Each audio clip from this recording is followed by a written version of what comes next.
Cops often encounter various unpredictable events, from routine traffic stops to encounters with criminals. However, some discoveries are hauntingly unsettling, captured vividly by body cams, leaving them on thin ice between reality and nightmare. And by nightmare, I mean 2459 up there, we all heard this girl screaming bloody murder, help me. All those people in the car, who are they? They're just my friends. I mean... Do you normally hang out with people who are young? Also discovered rope throughout the 10,000 square foot house, including in the bedrooms and bathroom. Here are 6 instances when cops make disturbing discoveries that even leave the officers themselves rethinking their decisions before stepping in. Starting with one of the most gore cases, when police found a dead man's head in a bucket. In February 2022, Shad Therion from Green Bay, Wisconsin, was found killed and dismembered in his mother's basement. The state alleges that Therion's girlfriend, Taylor Shabiznes, is responsible for beheading and cutting his body. According to the state, the defendant took advantage of his vulnerability during a rough, intimate encounter, choked him to death, and then proceeded to cut his body into pieces after sexually assaulting him, leaving behind evidence that the court could potentially use to prosecute her. Shad Therion's mother immediately dialed 911 to inform them about the situation. According to the report given by the police, the bucket was placed close to the staircase, covered in a towel.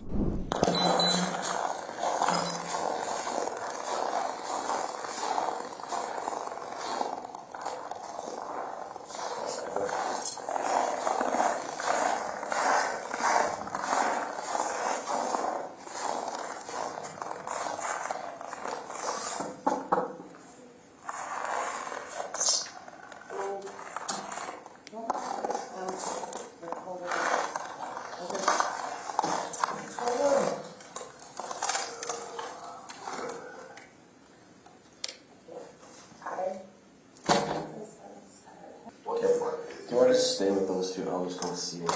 Yeah. Where's it at? Go right there. Look right. There's a bucket with a towel on it. Just keep it.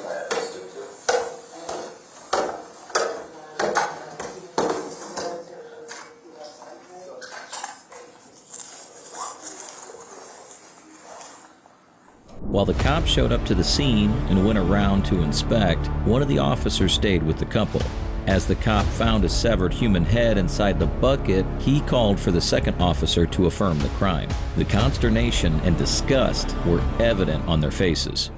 I know you're busy over there, but this is actually what it's going to be. It's not going to be a 961 thing or a 96 thing, so we're going to need more units here.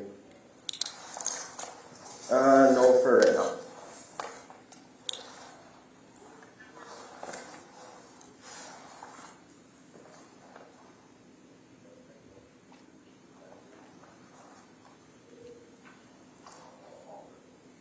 The cops not only found his head, but Taylor also left the knives she used to commit the crime, the knives including carving and bread knives, according to the records. Other body parts were allegedly found in plastic shopping bags in the basement. When Taylor was investigated for the crime, she did not hesitate to admit the truth and confirmed he blacked out while smoking methamphetamine and took the opportunity to kill Therion. The choking with chains lasted for about 3 to 5 minutes, she added.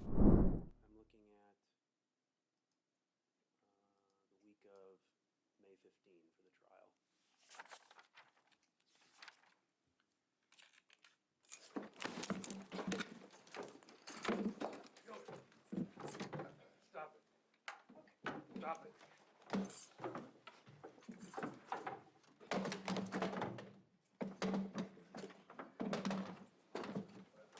Rachel, call.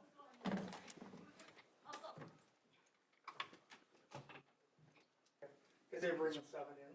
Or, yeah, let's just go to secondary. We'll stand by there. Billy, can you walk? It is evident how evil and mentally disturbed this woman is. Her antisocial and sociopathic behavior shows up even while the jury rules her jail sentence. The case took an interesting turn when Taylor's father, Arturo Coronado, was reportedly incarcerated in 2018 after he was found guilty of second-degree sexual assault of a child and sentenced to 12 years in prison and 18 years of supervision, claims his daughter to be innocent and Therion influenced her into taking drugs. Well, the criminal behavior seems to run in their family. Yeah, and she was doing really well there too until her boyfriend/husband got out of jail. That turned everything upside down. Yeah, in part because of the methamphetamine use, right? Yep. So Taylor was doing pretty well, and then she started using the drugs. Yeah. No further questions. Pretty bad drug too. Anything on that, Mr. Freilich? What was the drug? No, meth, heroin, whatever else. I don't know. Marijuana? Yeah, I don't know. The kid was already doing that shit before, and just a fucking loser, and he got my daughter involved in that shit. Finally, the prosecutors charged her with first-degree murder, mutilating a corpse, and sexual assault in the third degree. These charges could potentially condemn her to a lifetime behind bars without parole. Do you believe the jury's verdict was just? This is just one of many heinous cases, and Taylor's not the only imposter. The next case is similar to the previous one, where a man murders his girlfriend and attempts to kill her father. As outrageous as it sounds, the question of why people end up murdering their partners, whom they once loved, remains unanswered. In September, the Coral Springs Sheriff's Department showed up at Paul's following the reports from neighbors who reported disturbing screams and yelling. They also mentioned that this was a serious and frequent issue from Paul's flat. Man screamed, "Help me, bloody murder," basically. I opened the door and opened the door, and then she got back in, closed the door, and you hear tons of stuff screaming. Knocking around. Sounds like there's a struggle going on inside, basically. There's a big struggle going on. Over there? Yes. Yeah. And I would totally, I want to make sure she's okay. Brown County Sheriff's Office. When the officers showed up at Paul Henry Disciascinto's door, he did not want to open the door and face the bitter reality after he murdered his girlfriend, Kyla Aker. Little does he know, the cops won't wait at this doorstep all day long. In exigent circumstances, the police are allowed to enter the property without a search warrant. What's 10 for? Due to exigent circumstances, if we have to go ahead and break the door down or get someone with the key to open the door, we will. We just need to find out if everybody's okay. Even after 10 minutes of prolonged knocking, Paul does not open the door, and that was when the cops decided to break open the door, as they were left with little to no choice. Yeah, they come up to the door and they kind of, you can hear it. You can hear them pressing up against. They're probably looking at you right now. 2459 Northeast 14th. They don't. This don't even have to go this far, but these people want to make it seem like. I mean, if they want their door open, forcefully, that's okay. That's fine. Because the fire rescue gonna come and open this door, and then we're gonna come in there. Lembrow 5, can you have rescue respond out here to help us with some forced entry? After the first responders announced that it was Paul's final call to open the door, he proceeded to ignore their warnings. The officers called the first responders to break the door down. All right, we got fire rescue here. This is just me being instructional to you. I want you to listen up. Fire rescue is going to come, and they're going to go ahead and breach the door. It's going to be damage to this door, so I'll just advise you to open the door now for us to find out. If they have to breach the door, people are going to be put in handcuffs and detained until we find out what's going on. It's just my warning to you, my first and final warning. Knocking at that door. Set it off, throw the keys down. Throw the keys down. Throw the keys down. Throw the keys down. You got any guns, knives, weapons, anything on you we need to know about? Oh, nothing at all? At all. Okay. Why did you guys all come to the door? Why didn't you come to the door? We banged. Why are you shaking so? Why are you shaking? You guys just came out of nowhere. Okay, you came out of nowhere. You heard us knocking on that door the whole time. We literally are going You didn't to hear us knocking. breakfast. We're banging the hell out of the door. Why didn't you guys come to the door? We're downstairs. We banged pretty hard. Shaking? So why you shaking? You guys just came out of nowhere and I Okay, you came out of nowhere. You heard us knocking on that door the whole time. We literally are going You didn't to hear us knocking. breakfast. We're banging the hell out of the door. Okay, My so hands I are saw- red banging on the door. And you didn't hear us. We're downstairs. Anybody else inside? I'm sorry. Nobody else is inside. I'm sorry. I don't know what's going on. These body cam recordings show possible indicators that eventually led to Kayla Akers' murder in October. Why are your neighbors saying all this about you? About you screaming for help, help. That's why we had to break in your door. Your door is broken. The fireman popped it. You're going to have to get the association to fix your door. Are you serious? No, I'm dead serious. All right? We're banging on the door, like I just told you. My hands are red, and his hands are red from banging on the door. There is no way you could not hear us. I'm so sorry. What's going on? Nothing at all. I promise you. Nothing at all. I'm not pressing charges. Nothing at all. Not pressing? Why would you not press charges? I don't Why would even you- know how to why say would you the not press lingo charges? of the cops thing, but Well, why like, would you not press charges? About what? If you said you wouldn't press charges, what would you not press I charges mean, about? I just said that to just, because I don't know what's going on. Nothing's going on. 100%. How long you been with We're the watching. together? We've been together for 2 years. We're good. No problems ever. No so problems. Neighbors that have been hearing things throughout the middle of the night. Yes. Nothing's going on. Nothing's going on. So they're lying. Literally, yesterday, my freaking plants fell from the backyard, and I just started crying because I just couldn't do it late at night. Okay, Maybe so, that's it. So then what you're telling me is all the neighbors standing out here behind me that called us. Yes. And your neighbors that live on your floor there, the second floor there, Yeah. are all lying. I'm not saying they're lying. I don't know what their perception is They're with saying like you're whatever. screaming for help.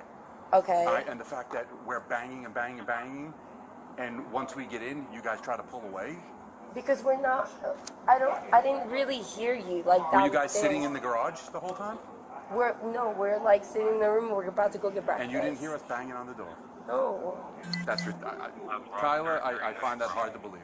Just look We were like ringing the bell. Okay, so Did then you hear I'm our bell ring? sorry. I'm sorry. Does your bell go to the phone or his phone? No. So why do you guys have a video bell? It doesn't go to mine. Does it go to his? I don't know. Come here, bro. Come here. Come talk to me for a minute. Situation didn't even have to go this far.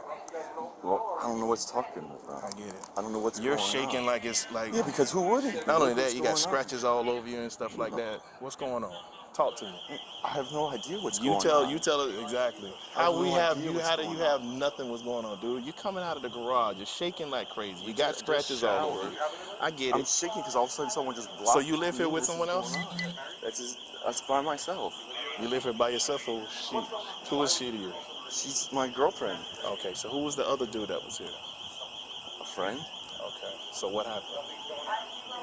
Nothing. We were just hanging out. We watched TV and that's it. But everybody was yelling and screaming. You got neighbors over here, and people don't even yelling live and here, screaming. saying that she was screaming at the top of her lungs. Something was going on.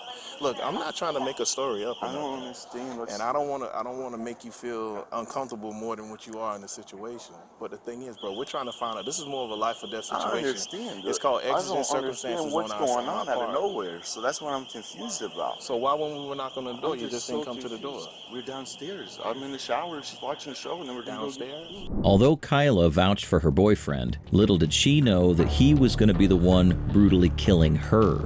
On October 23rd, Paul Henry was accused of murdering his girlfriend approximately 1 month after that incident. It was also reported that he fired 2 shots in the direction of his father and also attempted to smother him with a pillow. That day, the Coral Springs Police Department received multiple calls stating that there was a shooting inside a home along Northwest 107th Drive and 21st Street. The anonymous caller stated she heard not 1, but 4 gunshots from the house. The cops, when they showed up at the crime scene, they spotted Kyla's father frail and bleeding, while Kyla was shot dead in the living room. He was later brought to the court and was charged with 1 count of premeditated murder, 1 count of premeditated attempted murder, and 1 count of resisting arrest with violence. Was Kyla psychologically manipulated by Paul Henry, or was this an example of Stockholm Syndrome?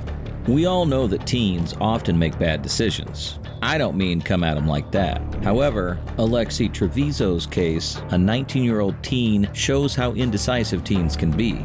It's not just teens who should be held accountable. Sometimes it's the parents who take a fair share of the blame too. The New Mexico police investigated Alexi Trevizo over an accusation of dumping a dead baby in the trash. According to the reports, Trevizo allegedly dumped her newborn baby right after delivering it in a hospital bathroom. The situation is certainly concerning, but abandoning a newborn? I want to knock on front.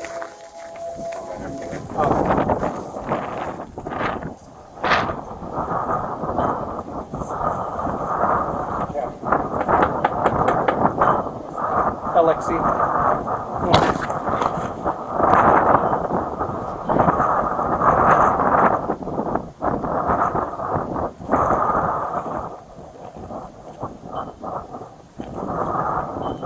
Yeah, I think they went out of town.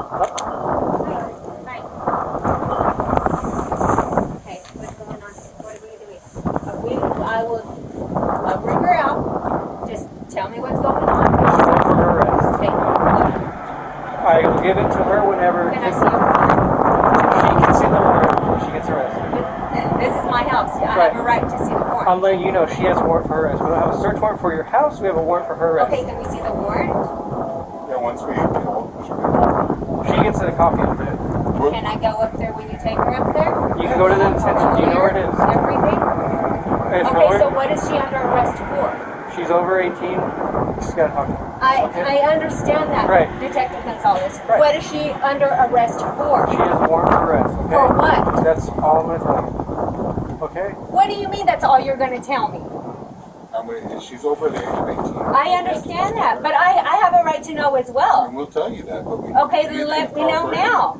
The mother was anxious hearing the cops tell her that her daughter was under arrest. However, they did not disclose the entire information. The mother insisted that the cops show an arrest and a search warrant, and this was a case of an open-count homicide and tampering with evidence. The cops did not need a particular warrant to detain Trevizo. Let me know now. I'm giving you the corporation. I told you everything. Answer my question.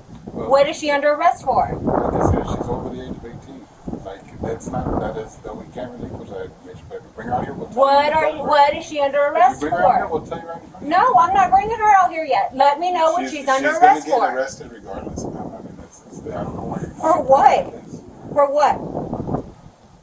For what? Are you okay with telling me? Yeah, go ahead. Tell me. Homicide. Open count of homicide. And tampering with evidence. Tampering with evidence? Yes. At the hospital? Yes. The mother pretended to not know the truth and attempted to protect her daughter, who had just committed an appalling crime. Trevizo was left with no choice but to show up at the door and face the consequences.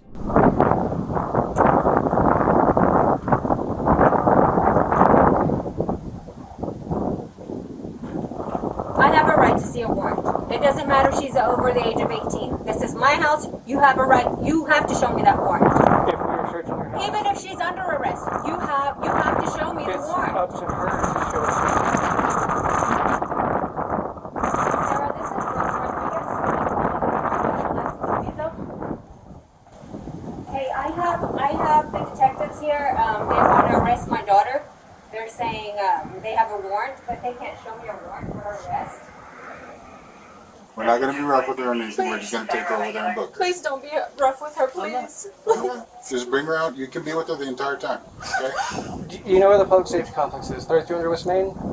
You can follow us over there. The mother was certainly panicking, and finally, after a long back and forth, Trevizo showed up and confronted the cops. Trevizo was later detained and taken to Eddy County Jail.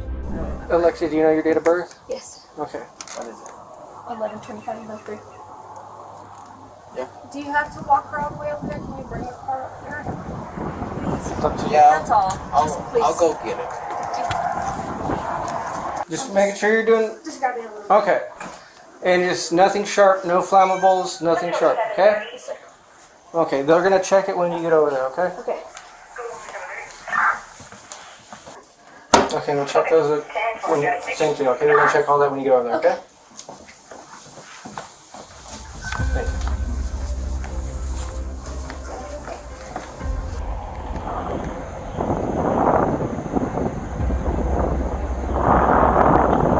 She was made to fill out forms and take various tests during the investigation at the county jail. After a thorough investigation, it was found that Treviso went to Artesia Hospital in January complaining of severe back pain. While she was there, hospital staff members believe she locked herself inside a bathroom, gave birth, and then stuffed the baby into the bathroom's trash can.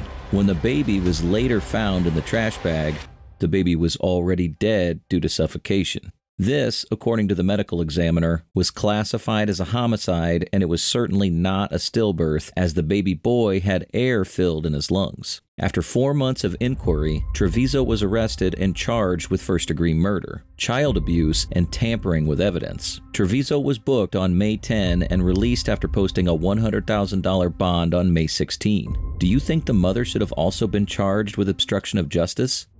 Parents are meant to nurture children regardless of the species. However, it was unusual for the cops to encounter this Ohio mother who apparently neglected to feed her child. The 3-year-old was found frail and malnourished, living in a run-down, roach-infested apartment. On January 8th, the Fairborn police were informed about a 3-year-old who was barely alive and without parental supervision.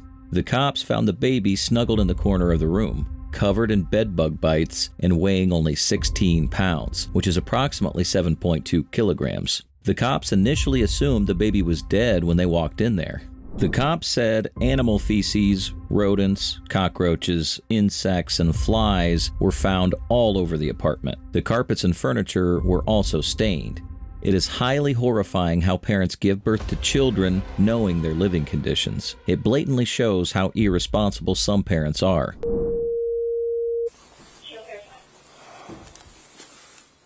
At first, the officers believe the girl isn't alive. You can hear the moment of relief when they realize she's still breathing. Oh, she's still breathing. She's still breathing. Let's go, let's go. As video shows, the responding officers spring into action.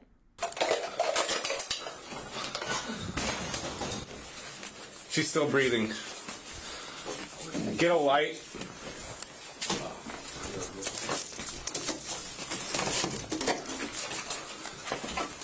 Almost immediately, backup arrives and rushes to the girl's aid. Oh, yeah. Well, let me get out of the way. It didn't look like it. Cow. I'd say just pick up and look good. Yeah. Video then shows first responders carry the girl out of the home. She was later taken to the hospital. $295. All right. Excuse me. Call code enforcement. Have them respond, please. It all happened so fast that when first responders found the girl, they weren't even sure whose home they were in. Who lives here? We haven't even got that far. Let's get pictures started. I'm going to call Johnny.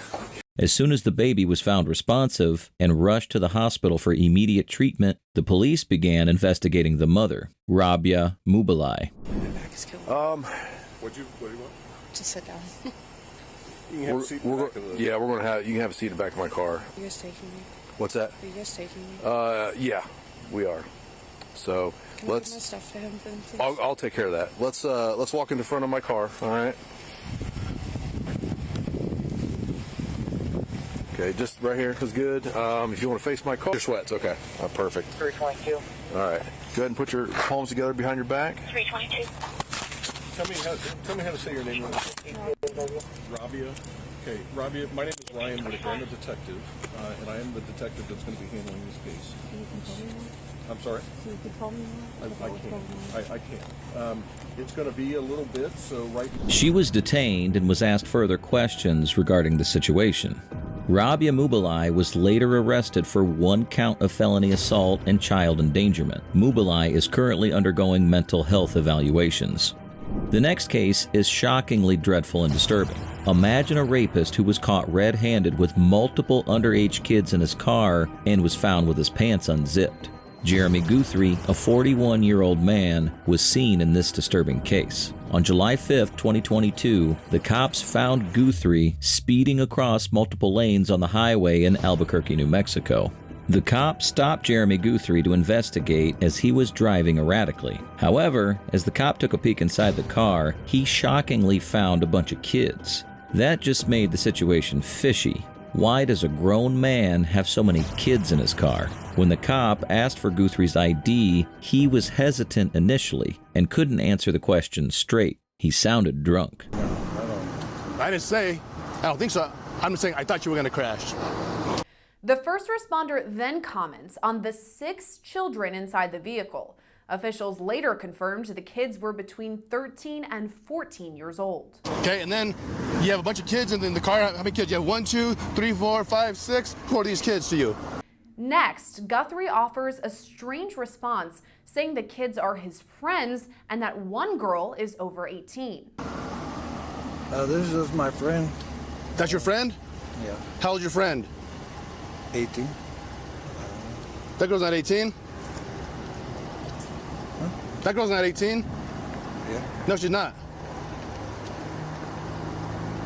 No, I don't think she is. That girl's not 18. Trust me. She don't look 18. Ma'am, how old are you? I didn't ask you your name. I asked you how old you were. When the girl refuses to give her age, the sergeant asks Guthrie to get out of the vehicle. The cop later questions about the 6 children in his car.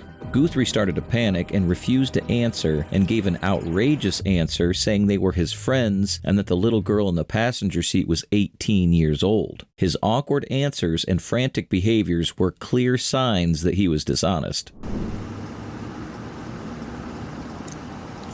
Jeremy, turn the car off and come back here and talk to me.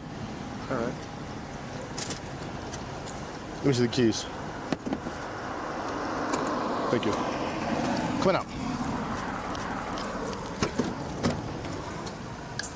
The officer requested Guthrie to step out of the car for further investigation, and that's when the officer caught Guthrie with his zipper down, which gave the officer a clear understanding of Guthrie's intentions. Why's your zipper, your buttons down on your crotch? Well, I probably just forgot. Okay. And I'll button my zipper. Yeah, please button your zipper. Yeah. I mean, I had to take like a piss and like probably it's been a little while. Like an hour? I would say it's more than like maybe 2? Yeah. Roughly? Okay. Like 2 hours. That's fair. Because you know what? 2 hours is totally different than, no, I haven't been drinking. You know what I mean? Yeah. But I mean, that's okay. That's okay. We're not gonna argue about it. I mean, I know what I smell. I know what I hear. I know what I see. Okay. Simple as that. I mean, yeah. I mean, I'm not gonna lie to you. Well, you already did. You said I hadn't been drinking. And then I kind of played you, said, was it an hour ago? Like, no, longer. 2 hours? Yeah. It's been a few hours. Okay. I mean... Gotcha. Well, I mean... We're not going to argue about that. I mean, I know what I smell. Okay? Do you think you're safe to drive? Do you think you're safe to drive? Yeah. You do? Absolutely. Once again, you and I will disagree on that, too. I don't think you're safe to drive. Just based on how you're driving. When the cop questions Guthrie about his alcohol consumption, he blatantly lies, saying he only had a couple of drinks hours ago and that he was sober and safe to drive. Based on his answers to the questions and unsteady stance, sure, he appeared to be sober. The officer then moves on to question the children in Guthrie's car and confirm their ages. The officer immediately made sure to call the children's parents. Okay. So if you want to have attitude, you in the front, okay, we go about it another way. Simple as that. So if I sense any attitude or you give me lip, we'll do it another way. Okay, how old are you? 14. Thank you. Simple question. 14. Really 14? Yes, sir. Okay. 14. Okay. 18. Okay. 13. Okay. 14. Okay. Who's this guy to anybody? That's our homies. And then she knows his kid. Okay. So, that there's your homie? Or, okay, so you guys all need to call your parents. Yes, sir. Okay. Okay. And have your parents meet us here. Not safe to drive. Well, yeah, we told him. We told him. He then speaks with several parents, calling for them to come pick up their children. This is Sergeant LaFay with State Police, and your son, along with I'm guessing five of his other buddies, they were in a vehicle with somebody some man. It's a grown adult who has no business driving, and so he's out now doing field sobriety tests, and these kids need to be picked up. Meanwhile, another cop on the scene conducts sobriety tests for Guthrie. After searching his car, the cops also found empty bottles of tequila and Fireball whiskey. So much for a man who denied drinking. As Guthrie was accused of raping a 12-year-old girl who was in the car, the girl had a miscarriage during a year of sexual abuse she suffered at his hands. According to further reports, it was alleged that he sent the girl's twin sister multiple explicit messages and is also suspected of raping her too. He's also suspected of taking advantage of underage girls in Albuquerque. Guthrie was charged with driving under the influence and 6 counts of child abuse. He was additionally charged with using drugs like methamphetamine and cocaine, and shockingly owned several guns as well. The Guthrie reel goes non-stop. How is it possible for the man to stay hidden for so long? The next last case is about Ruby Franke, a vlogger from Utah who rose to fame from her successful YouTube channel where she offered parenting advice. But little did we know that her parenting tips were merely a facade veiling her true self. Her YouTube channel, 8 Passengers, is now banned. It is staggering how she successfully persuaded millions of her followers and subscribers for so long. On August 30, 2023, the Utah police were notified about finding a child who appeared feeble and undernourished. Well, it didn't stop there. They were also informed about the open wounds and marks of duct tape wrapped around him and ropes in their house. He was Franke's 12-year-old son, who was later identified and taken to the hospital in the frail condition that he was in.